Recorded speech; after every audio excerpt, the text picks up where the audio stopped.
सोना और चांदी ये दो धातुएं एक बार फिर निवेश की दुनिया में सुर्खियों में है। सवाल ये नहीं कि बुलियन में तेजी आई है या नहीं, सवाल ये है कि ये तेजी आखिर रुकेगी कब। और अगर आपके पास आज पैसा है लगाने के लिए और मौका है तो किस पर दांव ज्यादा समझदारी भरा होगा, सोना या चांदी। नमस्कार, आप देख रहे हैं बिस्तक, मैं हूं आपके साथ अरुणिमा द्विवेदी। सोने चांदी में बात करेंगे आज बुलियन बूम की, क्योंकि ये अभी खत्म नहीं हुआ। साल 2025 में सोना और चांदी ने निवेशकों को हैरान कर देने वाले रिटर्न दिए और एक्सपर्ट्स का मानना है कि ये रैली अभी भी जारी रह सकती है। साल 2025 में बुलियन मार्केट ने वो कर दिखाया जिसकी उम्मीद बहुत कम लोगों को थी। इस साल अब तक सोने ने करीब 60% से ज्यादा का रिटर्न दिया है, 60% से ज्यादा का, जबकि चांदी ने निवेशकों को चौंकाते हुए 120% तक का उछाल दिखाया है। यानी जिसने साल की शुरुआत में चांदी पर भरोसा किया, उसकी दौलत दोगुनी से भी ज्यादा हो चुकी है। इस जबरदस्त तेजी के पीछे सबसे बड़ा कारण रहा वैश्विक अनिश्चितता, यानी ग्लोबल अनसर्टेनिटी। दुनिया की सबसे बड़ी अर्थव्यवस्थाएं धीमी ग्रोथ, ऊंची महंगाई और जियोपॉलिटिकल टेंशन से जूझ रही हैं। जब शेयर बाजार अस्थिर होता है, वॉलेटाइल होता है और करेंसी पर दबाव बढ़ता है, तब निवेशक सुरक्षित ठिकाने तलाशते हैं और वहीं से सोने चांदी की चमक बढ़ जाती है, क्योंकि ये दोनों ही मेटल सेफ हेवन माने जाते हैं। सेंट्रल बैंकों की रणनीति ने भी इस रैली को ताकत दी। कई देशों के सेंट्रल बैंक्स ने अपने फॉरेन रिजर्व में लगातार गोल्ड जोड़ा।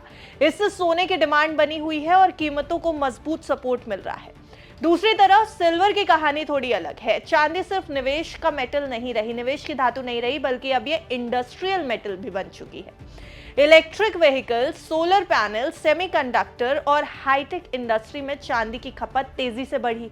सप्लाई लिमिटेड है और मांग लगातार ऊपर जा रही है और यही वजह है कि चांदी की कीमतों में उछाल सोने से भी ज्यादा तेज दिखाई दे रहा है। भारत में हालात ये हैं कि चांदी कई शहरों में 2 लाख रुपए प्रति किलो के पार पहुंच चुकी है, जबकि सोना लगभग 1.5 लाख रुपए प्रति 10 ग्राम के नए रिकॉर्ड पर ट्रेड कर रहा है। लेकिन अब असली सवाल आता है कि आखिर आगे क्या ये सही वक्त है निवेश का, या अब मुनाफा वसूली का खतरा ज्यादा है। एक्सपर्ट्स का मानना है कि बुलियन बूम अभी खत्म नहीं हुआ।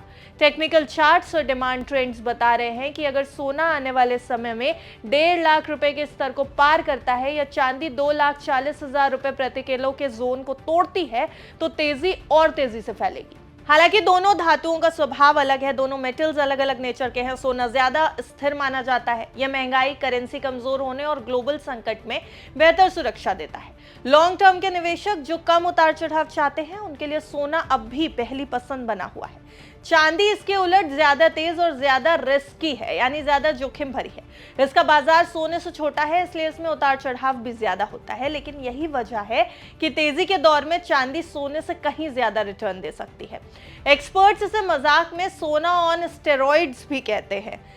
निष्कर्ष साफ है, अगर कुल मिलाकर देखा जाए तो बुलियन की रैली अभी जिंदा है। समझदारी इसी में है कि निवेशक सोने और चांदी दोनों का बैलेंस बनाए।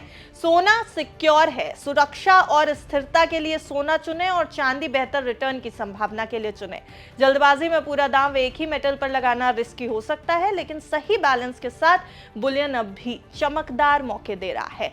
फिर आपको याद दिला दे कि मेटल्स इस समय मजबूती जरूर दिखा रहे हैं ये दोनों, लेकिन किसी भी एसेट क्लास में निवेश से पहले आपके रिस्क प्रोफाइल आपको एनालाइज करनी चाहिए, आपके लॉन्ग टर्म गोल्स देखने चाहिए और अपने फाइनेंशियल एडवाइजर यानी निवेश सलाहकार की राय लेना बिल्कुल मत भूलिएगा।